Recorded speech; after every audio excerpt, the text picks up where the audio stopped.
Okay, no real roots. Exactly the same as the question you had on the Christmas assessment. B squared minus 4ac has to be negative if it's got no real roots. That's A, that's B, and that's C. So just to be really clear, A is all of k minus 1, B is 2k, and C is all of 7k minus 4. Okay, got to stick them in there.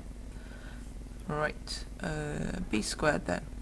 It's going to be 2k squared times 4 times k minus 1, that's A, times 7k minus 4. We need that to be less than 0. Now you just got to be really careful when you expand all of this out. We should get that. So if we don't, then we can worry. 2k squared, so 2 squared and the k squared, 4k squared. I'm going to ignore the minus 4 for a minute, I'm just going to do this bit. So 7k squared minus 4k minus 7k plus 4 less than 0. Right, now we'll deal with the minus 4 at the front. Minus 4 times that gives you minus 28k squared. Ooh, this is the same as minus 11k. Minus 4 times minus 11 is plus 44k. Minus 4 times plus 4, minus 16. Tidy that up. Minus 24k squared plus 44k minus 16 is less than 0. If you have a little look back at that inequality, it's actually pointing the other way. So if we put all our things onto the other side, we might get a little bit closer. But actually, all multiples of 4, so let's just divide everything by 4 before we do that. Minus 6k squared plus 11k minus 4 and 0 we get. Don't forget, I have to divide the 0 by 4 as well. It's still 0. Put everything on the other side. Add the 6k squared. Take away the 11. Add the 4. Got what it asked us to find in the question. Okay. So now find the range of values of k satisfying this. So a little bit harder than on the mock. 6k squared minus, you could have still have done this stage, you could have still have found the range of values that satisfy this if you hadn't done the rest. Okay, the range of values that satisfy this. Quadratic, so we need to factorise it, or try to at least. So might just go over here to factorise it. 6k minus 11k plus 4. AC method, A times C is 24. So I need two numbers that multiply to give me 24, but when I add them together, they give me minus 11.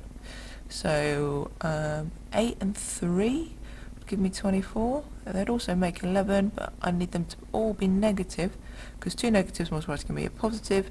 Two negatives, a negative 8 and a negative 3 makes minus 11. So that means it's going to become 6k squared minus 8k minus 3k plus 4. Factorise each bit. Factorise the front bit.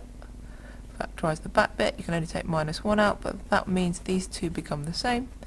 2k minus 1, 3k minus 4. Some of you might be able to look at this thing and factorise it by looking at it, because you can kind of work out all the combinations in your head. I'm not smart enough, so I always have to do this.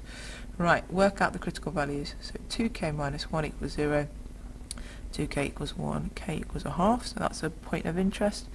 3k minus 4 equals 0, 3k equals 4, k equals 4/3. So that's my other point of interest. Look at my curve.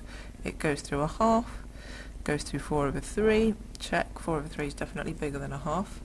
So it goes through a half, it goes 4/3, it's positive, so it's U-shaped, and I want the bits that make it bigger than 0. So bigger than 0 is where it sits above the line. I don't want the bits on the line, just want the bits bigger than. So k values bigger than 4/3 will give me valid solutions, and k values less than a half will give me valid solutions.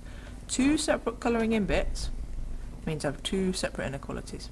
If I'd shaded this bit below, that would be one region. I'd have to make it into one inequality. Two separate bits coloured, two separate inequalities.